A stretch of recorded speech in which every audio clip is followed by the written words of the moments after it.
Hi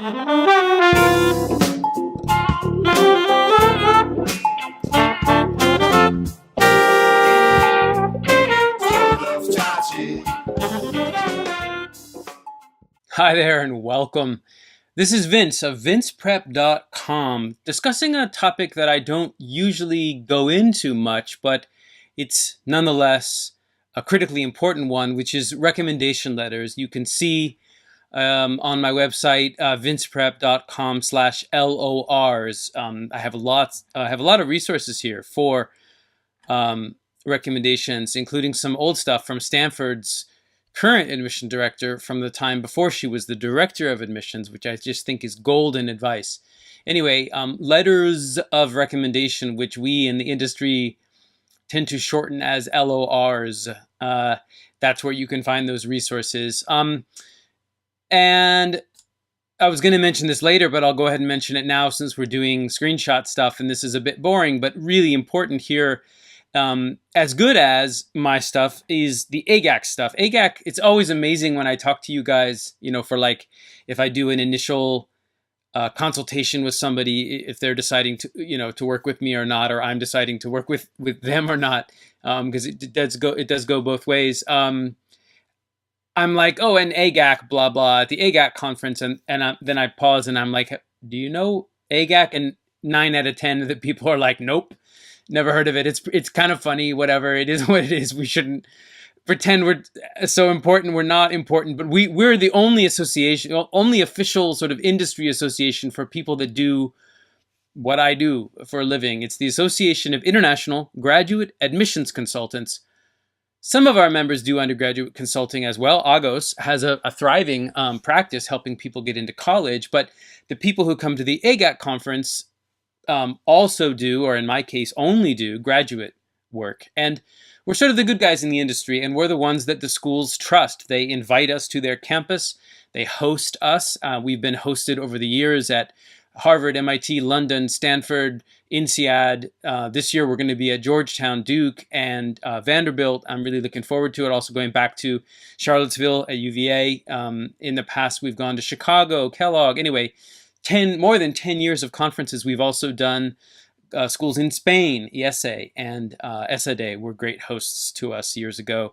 Anywho, we are hundreds of admissions consultants, sort of the self-selected or highly vetted, policed folks that are ethical. And we're going to do this in the kind of right way, which is we're going to build your skills. Anyway, this is longer than I wanted to talk about AGAC. All I really want to say is, head on over to agac.org and you'll find this advice for recommenders, or just Google AGAC, A-I-G-A-C, advice for recommenders. This is what we created, a bunch of PDFs which are in 8 languages. Let us know if you wanted it in another language other than those listed here.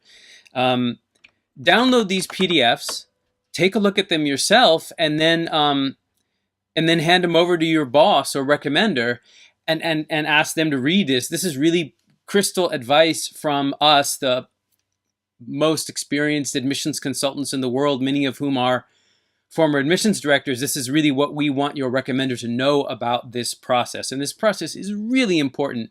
Now let me jump over and give you the stuff I was going to say at the beginning here at the end. And thanks for bearing with me. I'm making this video in the midst of deadline season, and I didn't think I could get it out. So I appreciate you bearing with me, even though the structure has been sort of improvised a bit.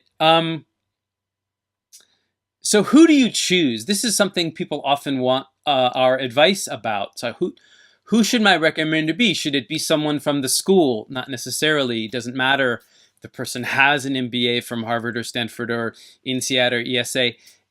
That itself is not the critical factor. It's really the second thing is, what do they have to say about you? How well do they know you? And here is what I think should be your critical deciding factor. One of the critical deciding factors is how well they can answer this question. I think this question is absolutely the most important one. If I was an admissions officer, this is the one I would read most closely. The question is, describe the most important piece of constructive feedback and I'll come back to that phrase in a minute. Constructive feedback. What exactly does that mean? It might not mean what you think it means. Describe the most important constructive feedback you, the recommender, the mentor, the boss, have given the applicant. That's you watching this video, the one applying to school. Please detail the circumstances and the applicant's response. This is an essay they have to write, and this is going to take a lot of work. And it needs to be real. It needs to be, your constructive feedback is not the time that your boss or former boss told you that you'd made a mistake and you had to redo something. It's more like the time when you went to your mentor, boss, former boss, supervisor, and said, hey, I notice you're really good at whatever, negotiating with clients, or you seem to have a really good grasp on something, some skills, usually a soft skill, maybe financial modeling, but more likely a communications thing sometimes, not always.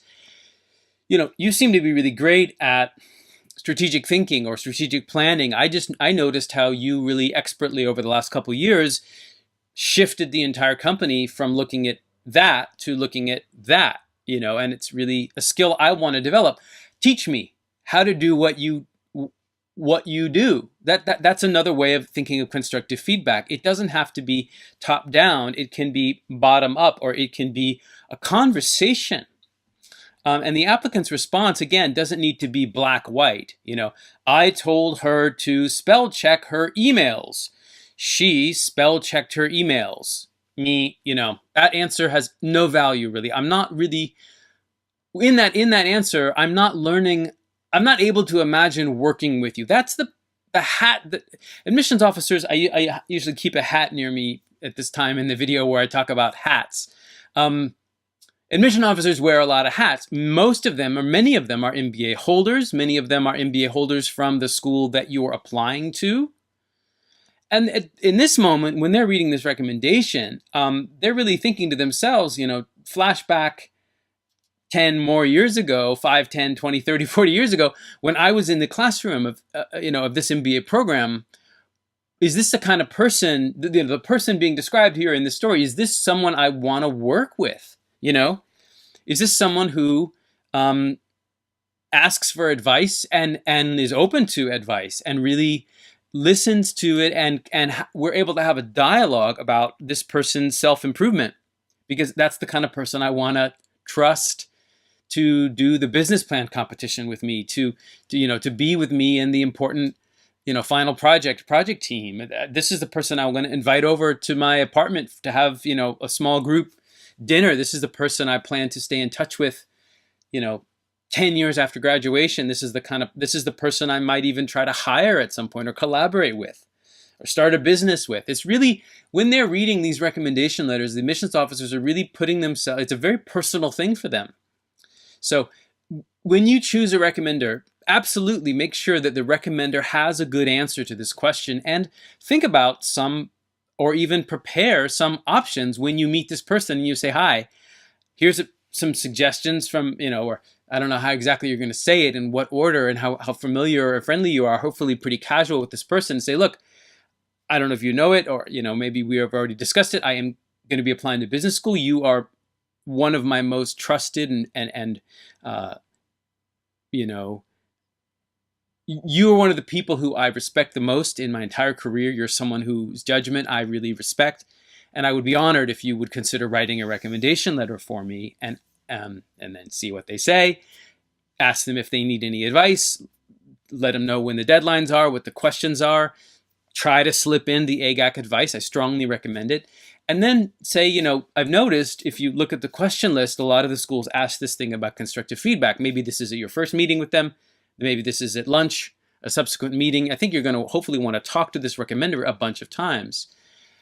I've been thinking about this constructive feedback one, and I remember the time when I went to you and I asked you to help me learn about whatever. I asked you to help me improve my negotiation skills. I asked you to help me, take more leadership in the company, and we, developed a project that I ended up leading, and then you kind of coached me through that process. I would love for that example to be in my recommendation in my application package. But I think that story is something that only you, the recommender, can tell well. I don't have the space to tell it. And I would love for the admission officer to know that about me, to know the context in which we work and what it meant for me to take that leadership role at that time. Anyway, I'm just kind of spitballing or whatever, brainstorming here. I'm just thinking out loud. And again, this video is not at all what I'd intended it for it to be, but I'm just going to leave it rough in case there are nuggets of information here that you might find valuable. I'm going to sign off.